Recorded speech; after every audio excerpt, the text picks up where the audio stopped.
In this video, I want to talk about system reliability. And a system reliability is the probability that a system will function correctly under stated conditions. This is going to depend on the reliability of components as well as how they are arranged.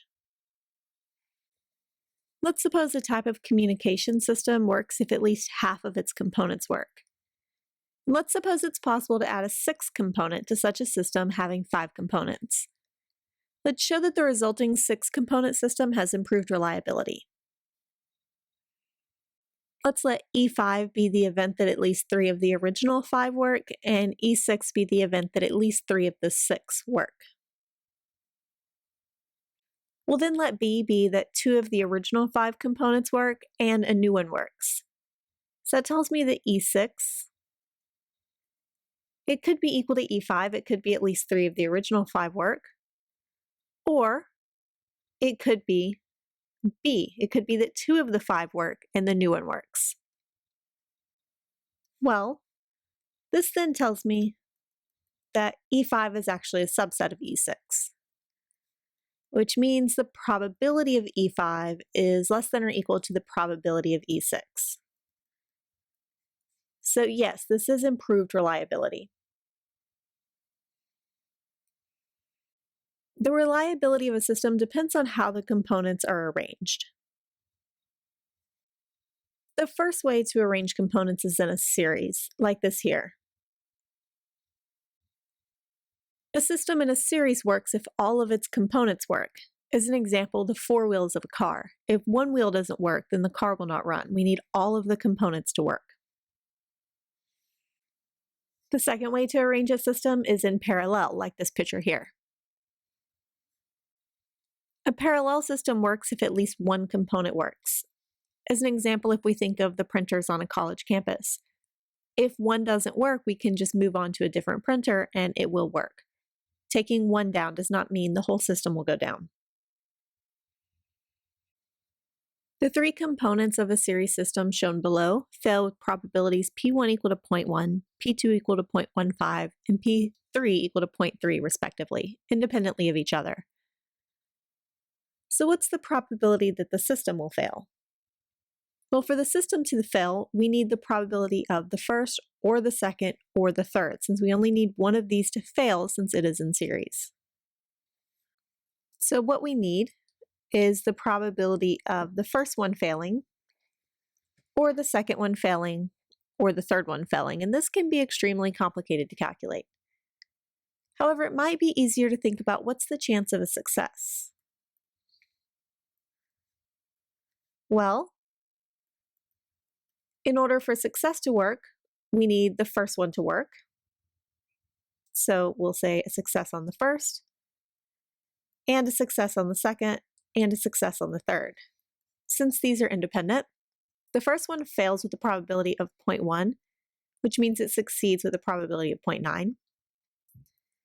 The second one fails with a probability of 0.15, so succeeds with a probability of 0.85. The third one fails with a probability of 0.3, succeeds with a probability of 0.7.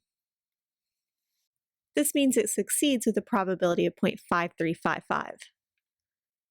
And since this is the complement, it will fail 1 minus 0.5355% of the time, or it'll fail with a probability of 0.4645.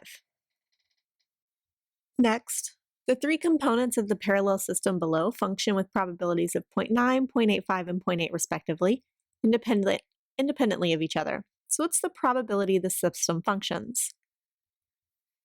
In order for the system to function, I need the first one to have a success, or the second, or the third. So this can be really complicated, but let's see what it takes to do a failure. In order for this to fail, we would need the first one to fail, and the second to fail, and the third to fail. Well, the first one succeeds with a probability of 0.9, so fails with a probability of 0.1. The second one will fail with a probability of 0.15, and the third one with a probability of 0.2. So this system will fail with a probability of 0.003. Well, this is the opposite of what we want. So to succeed, it'll be 1 minus 0.003 or 0.997. So we have a probability of 0.997 of succeeding.